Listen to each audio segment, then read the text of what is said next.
Hi guys, welcome to my channel, The Flicks Judge, where you will get a detailed and balanced review of movies and OTT content.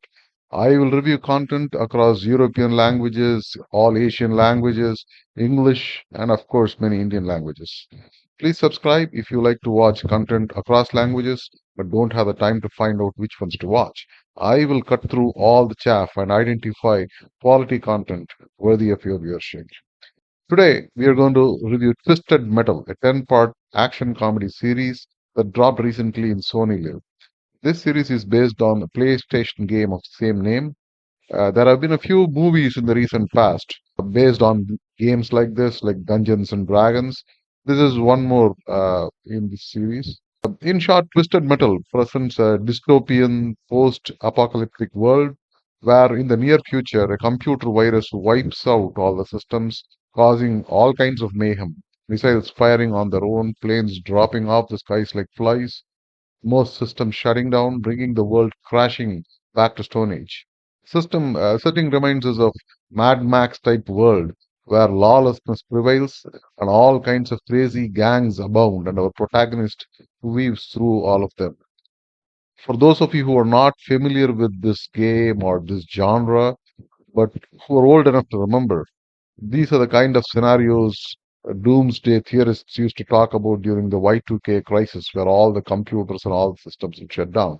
Thankfully, that did not happen in the real world, but something similar did happen in this world, the world of our hero, John Doe, played by Anthony Mackie, played by Stephanie Beatriz. This is a world which has all the big cities closing off their borders. Each city is a law unto itself. They have thrown out all the vagrants, the criminals outside the city walls. So anyone who would like to travel between the cities are fair game to these weird, downright crazy, and mostly violent criminal gangs.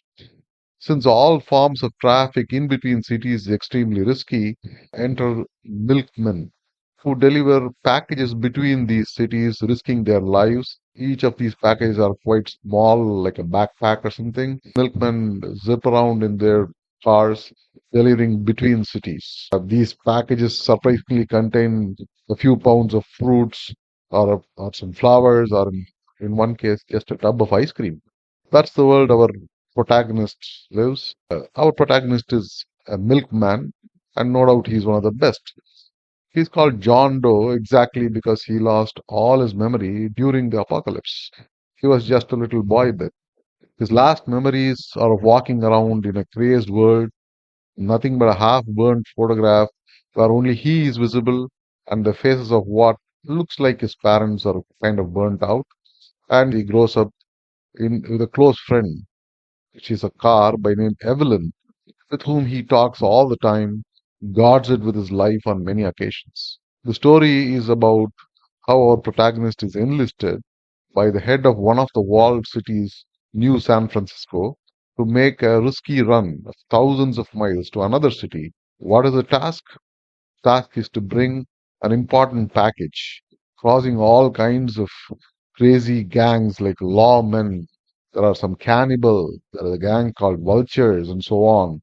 What is the ultimate prize if our hero is successful? He gets to have a home. He will be accepted as a citizen into the walled city of New San Francisco. He need not spend his life running around making deliveries between cities. This series is about the adventures and dangers our protagonist faces in trying to complete this task and whether he was successful and is able to settle down in the city or not.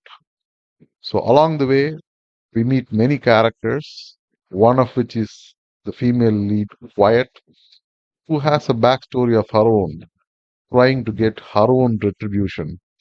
How the stories of these two characters intertwine.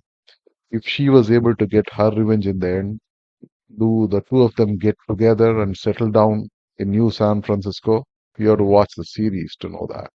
One of the most significant characters, and the one that I loved the most, and I have no doubt that you would love, is Sweet Tooth. This character, which you would meet only in these kind of dystopian settings where everyone behaves a bit wacky, crazy, This one is the craziest, the most violent, but at the same time the most entertaining of them all. Sweet Tooth provides the most entertaining, gratuitous violence, and the way the story proceeds, you will find yourself cheering for Sweet Tooth on quite a few occasions. I was reminded of the Joker from the Batman series, even though the acting there was a class apart. Sweet Tooth here totally steals the show, and clearly my most favorite character. Remember, Sweet Tooth never shows his face the entire series. It's always hidden behind that clown mask. So all the emotions have to be conveyed through voice modulations, punchlines, and physical actions. So full marks to Samoa Joe, who played the role on screen, and Will Arnett, who is the voice of the clown. Overall, the story arc is nothing new. It would be familiar to people who watch these type of dystopian future movies like Mad Max. Hence, the only way to keep engaged is if the characters are well written, the acting is convincing, the action is thrilling and engaging. The series is filled with a lot of Hollywood style action, car chases, guns, missiles, explosions. Technically, it is well made with good production values. The effects are good and provide adequate engagement with the proceedings. The episodes are 25-30 minutes each, and it's not much of a lag. Things do keep moving at a fast pace. Make no mistake, this series is extremely violent depictions of blood, decapitations, all kinds of mayhem. But none of these are shown in a serious tone. It tries to mix the blood and gore with some comedy to keep the proceedings light. To me, the climax was a bit underwhelming, just passable. The story, of course, does not end there. It does provide a clue about what the next season, if any, should be all about. So, what is the verdict? Should you watch this?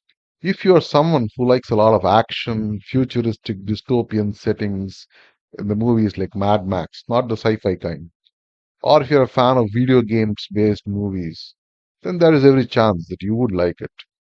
I liked it for the main characters, the acting of Anthony Mackie playing John Doe, or Samoa Joe slash Will Arnett playing Sweet Tooth, the engaging and mostly fast-paced screenplay.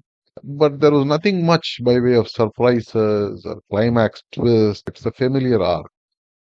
Even though I was not very bored, there was nothing special on most departments in this series. This, I would say, is an average one-time watch. Since the runtime would be just around 4 to 5 hours, you can easily finish this over a weekend or even a single day if you're up for it. I would give this 6 out of 10. As far as parental guidance goes, this series does not have nudity, but it does have sex scenes, innuendos, bad language, and of course, a lot of gory violence. So this is clearly not for children. So that's the verdict. If you like my video, please like, share, and subscribe.